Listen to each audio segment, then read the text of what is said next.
endocrine disease in India.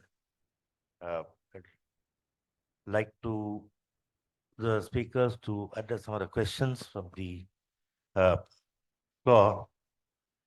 Now to Dr. Felix, is there an option to reduce or stop statins? If so, when? What target LDL? What target triglyceride levels? Yeah, in terms of patient with diabetes, if you look at LDL increased by various mechanisms, it's actually not like triglyceride, where it is actually can be because of the diet. And the LDL is an endogenously produced lipoprotein. So it is actually difficult to really stop, but you can actually tone down the dose of medication and keep it at that level. And remember that we are talking about remission of diabetes and subsequent, that we have to really look at in the long-term aspect after remission of diabetes, whether the LDL goes down to the lower level. But remember that the LDL again emphasize that it's an endogenous lipoprotein. Thank you. One more question for you.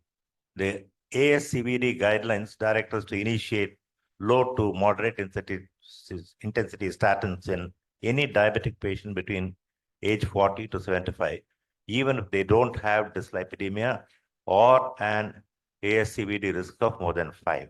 What's your opinion on that? Yeah, this is always a debate in most of the conferences, especially lipid-related conferences.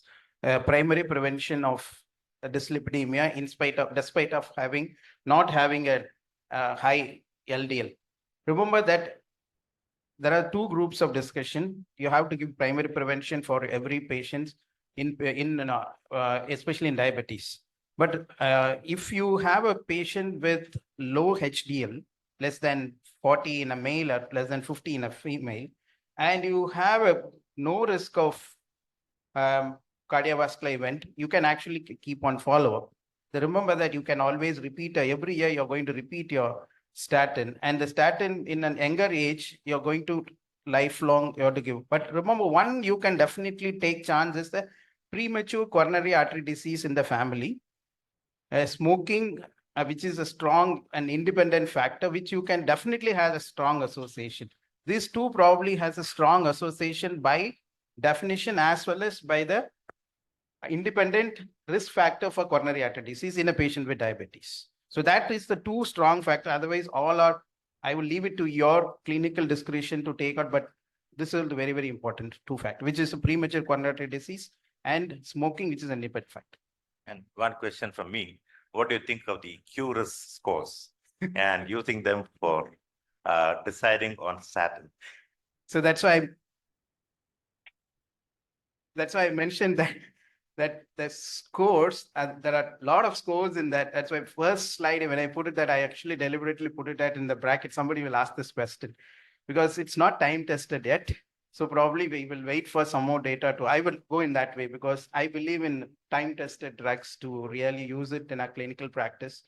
Look for clinical history, like small history, and look for clinical signs and then take it further. But I'm not a strong fan of the scores. Many of our diabetes patients are becoming more senior and older, and they're on prophylactic statin therapy. Would you continue this prophylactic statin therapy after the age of 75 or 80, or would you like to stop it? Look at the life expectancy of an Indian patient. Continuing, you can probably, I would go in a step by manner. We slow down, tone down the dose and see whether it increases. But remember that after 75, it really do not reduce the coronary artery event or a coronary artery equivalent to any disease to a greater extent. So after 75 geriatric, because if you look at this, super suppression of LDL has also an effect on the cognition, has an effect on the small cataract-like features in the lens, and all been reported. So after 75, we keep caution. You can always lower down the dose and see that over the next 4 months, 6 months. I think that point about cognitive dysfunction, I think is a very important thing, because it might interfere with quality of life. So yes, one has to be very careful about that. There are a few more questions here to Felix, Dr. Felix. They have asked about whether you will start with high dose statin and scale it down or start with low dose and scale it up. High dose statin is important in patients with coronary artery disease because that has if pleiotropic effects as well. That's a different for the plaques and etc. For patients with familial hypercholesterolemia, ask for family history, have a carotid bruit and all. Probably a young man of less than 40 years could be a familial hyper. You have to go for a high dose. For patients with your garden variety of diabetes, where they come to an outpatient clinic, you can start with smaller dose and hike up the because you're not trying to treat the patient with high dose of statins. You can always go with the lower dose. Few more questions to you. Patient having LDL more than 110, triglyceride more than 500. Do you upfront start dual therapy? Yes, more than 500 has a high risk for acute pancreatitis. So it's ideal, but be caution. You can always start with fenofibrate with small dose of statin, maybe 5 mg of atorvastatin. Ask for a simple question when they come next visit. You do have aches and pains. No need to look for CPK. Just ask them to stand up and see if there are any aches and pains. You can take it further. You can always start because it's more than 500 days. But hypothyroidism, extraordinarily maybe having a Cushing's syndrome, you have to keep in mind that keep your clinical skills top level and say that there is no secondary cause.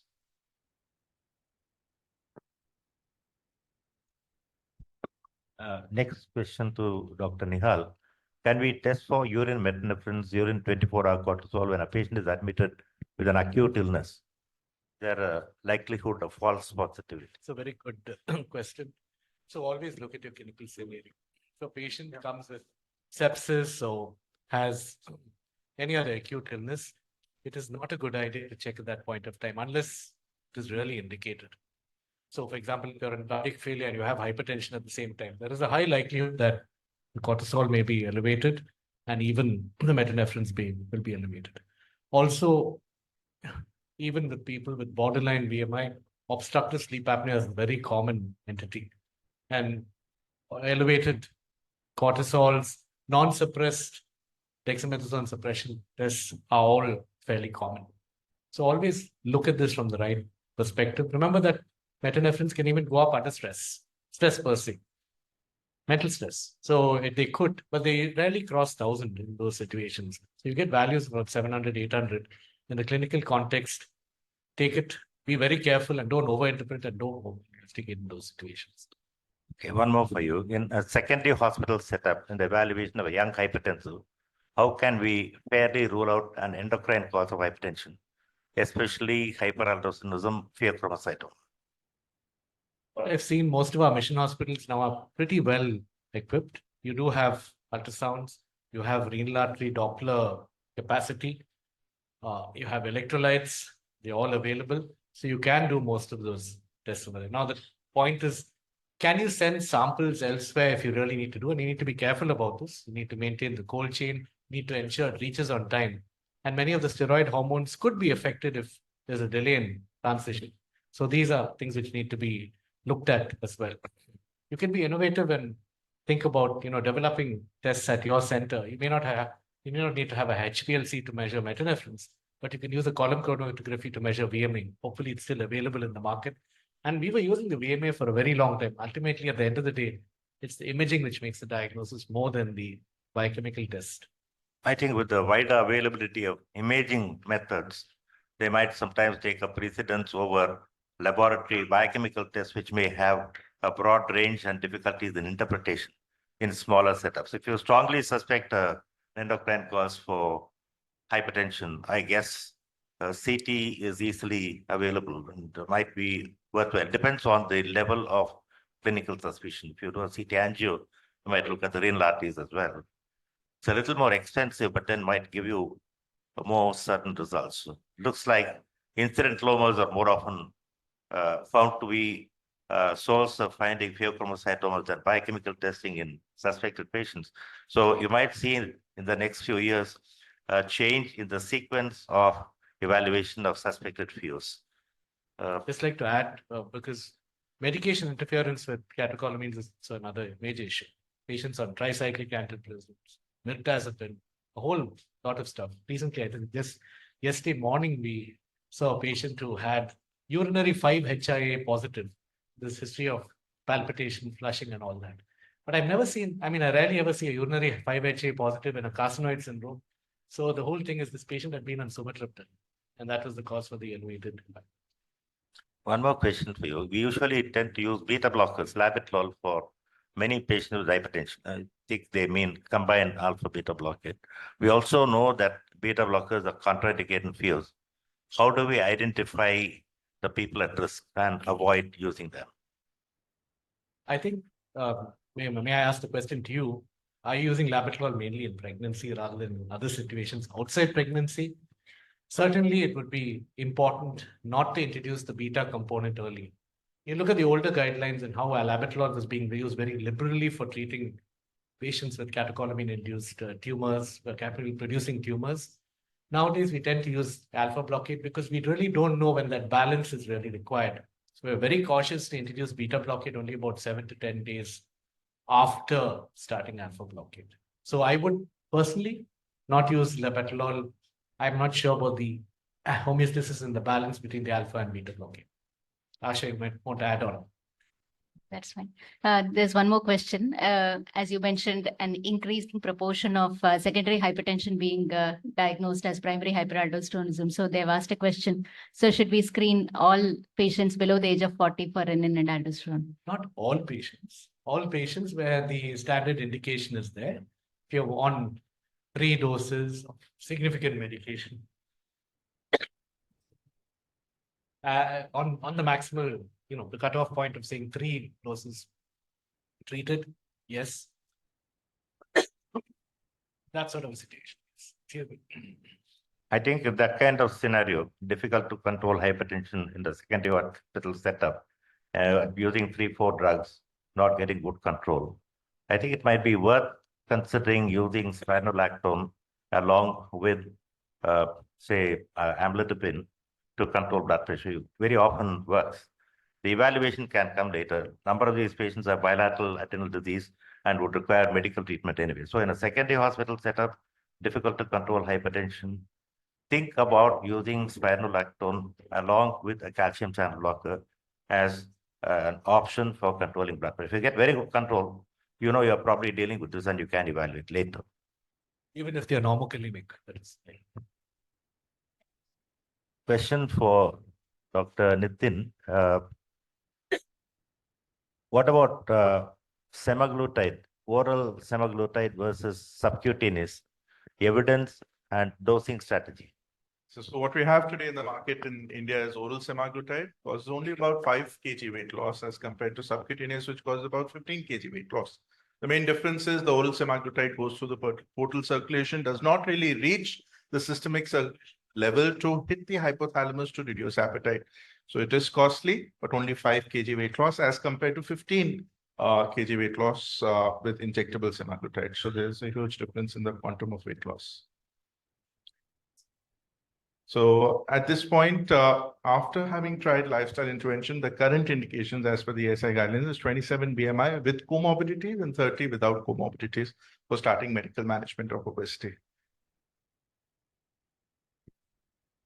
Another question is if a patient cannot afford long-term semaglutide. So definitely diet, exercise. Some of the GLP-1 are now off patent, available to the cost of about 15 to 1700 rupees per month. Liraglutide is an I think with time they will be more affordable. Calorie restrictions rather than the type of eating behavior maybe more important or weight reduction.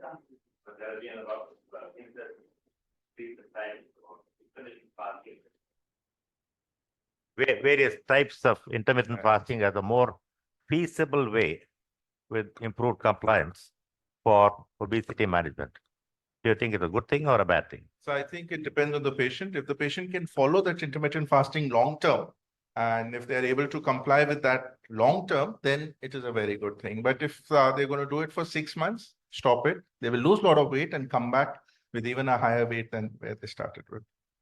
Depression and morbid obesity, how do you deal with it? So it's a bidirectional problem. So obesity causes depression, depression causes obesity, food is the best antidepressant.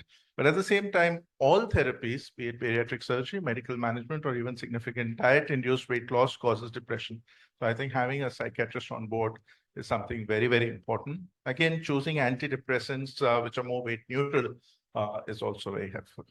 I think there has been a recent report on semaglutide also associated with suicidal thinking. So Yes. I think the reason for thought, a lot of the anti-obesity drugs seem to cause, a lot of the anti-obesity drugs have previously gone out of the market because they produce the same thing. So you have to wait and see whether these drugs would last. Thank you, Nitin.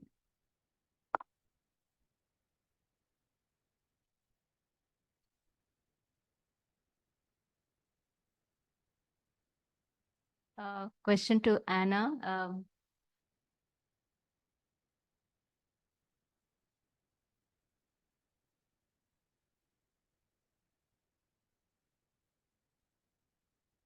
Can we conclude that this low glycemic index, sorry, the high glycemic index is bad, or it's not bad at all? Based on the pure study alone, we cannot conclude that a high glycemic index diet causes type 2 diabetes. There seems to be a small association, but they got a hazard ratio of only 1.15, which means a small increase in the risk. So on the pure study alone, no, you cannot conclude that. An interesting fact that I observed as you were presenting is it completely changed the conclusion of the previous meta-analysis. The meta-analysis by Reynolds concluded that dietary fiber and whole grains are important for prevention of diabetes. While the conclusion of this study was more, while glycemic index did not have a role. While this one, when added to the meta-analysis, changed the conclusion to the impact of glycemic index and glycemic load. They had actually put only in the supplementary material, maybe because of these factors. I think the area of diet is an area which is very complicated. Even the whole issue of glycemic index, we have to relook at. A lot of research is done into actually classify glycemic index of packets of food has to be looked at. Even the calorie content. I had just recently sent to a dietitian from Bangalore in terms of the content of a masala dosa. Someone's done bomb calorimetry and found a masala dosa contains anywhere from 1,400 to 1,700 calories. So whatever we look at, what our diet sheet says, really needs a lot of thinking. And of course, you know that from history, when you talk about millet-based diet, you prescribe ragi to someone. Very often they add rice to ragi, they add corn to ragi, to a lot of things. So even, for example, when you look at large studies like this, we're not really certain as to what these people have always been taking. There's a lot of vulnerability in terms of the spread of what they've been actually consuming.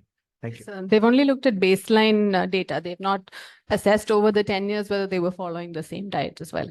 I think the point is that standardizing what a particular food item contains in terms of calories is a rather difficult task. Like the masala dosas vary in size and oil content, right? So so if they have a standard number of calories for, say, masala dosa in that computation, it's going to lead to errors, right? Okay. So this might be one of the confounders that may not be accounted for. Okay.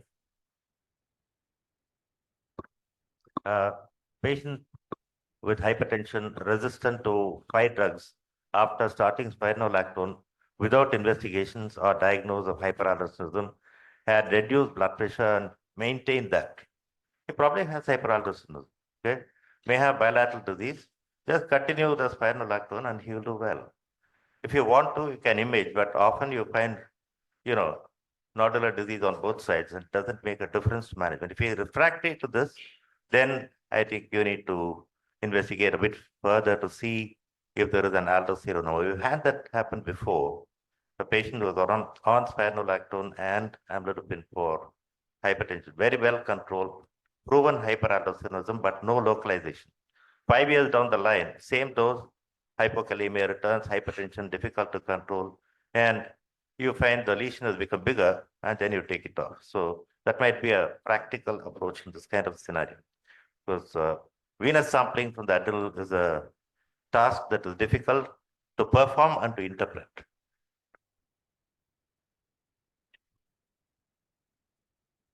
Semaglutide, if you stop, what happens? These are the questions of that. So Step 3 trial has shown that after you stop semaglutide, you gain weight. So again, you have to manage obesity like any other chronic disease.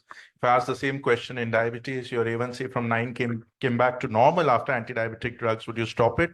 The answer is no. And similarly for obesity, it is a lifelong management.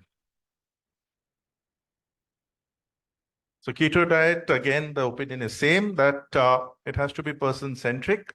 If the patient can follow, then only you would prescribe it. It's not the keto, it's more the calorie restriction that will result in weight loss over 5 years of analysis.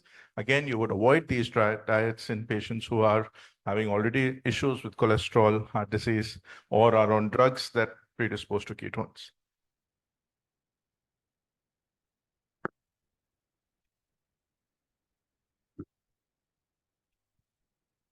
They want to know what would we be advised to patients who want to gain weight in spite of their eating pretty well. There are these lean phenotypes, no? I mean, who seem to be able to manage to remain lean in spite of eating everything that they want. What's your advice to them? Where is Nitin?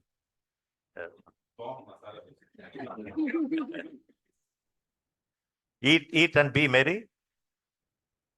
See, I'll tell a couple of patients, couple of CRRIs. We did but they are very lean. We did a IIGI. Basically, we gave glucose and tried to look at there and looked at the incretins. Incidentally, they actually have high pancreatic polypeptide. So we were just trying to see is there any role in that. So probably in the next couple of years, we should be able to tell that, because those three, they are here and we try and they are extremely lean, around 18.5 at part of the study, and we found that they have high pancreatic polypeptide. So we said that they have high energy metabolism. So which is Dr. Nihal's hypothesis was whether they have an underlying that pancreatic polypeptidoma as underlying, and which is having no, don't worry, you are not, they are not in this here, Aaron. Sounds like a good thing to have, right? Okay, in the current context. In children who tend to be lean, mothers are very often concerned and they tend to overfeed them. I think that's something that should be avoided, because they put on weight and then they go to the other extreme and develop problems. So lean children, they are eating okay, they're gaining weight, they're gaining height. I think parents should be cautious not to overfeed them. This is really important. In our history now in type 2 diabetes, we always ask them what their birth weight. And we also ask them to call their mothers and ask them what was your birth weight. It's very important that people who are low birth weight have to be very restrictive in diet from an early age in terms of what they take in terms of carbohydrate. The ability to accrue, lose lean body mass and accrue fat is much more. The good news, of course, is they do respond to physical activity and exercise. I think time is up, and any further questions will be directed to these speakers, and people who have asked the questions will get answers from them. Is that possible? Yes. Okay. Thank you. Thank you.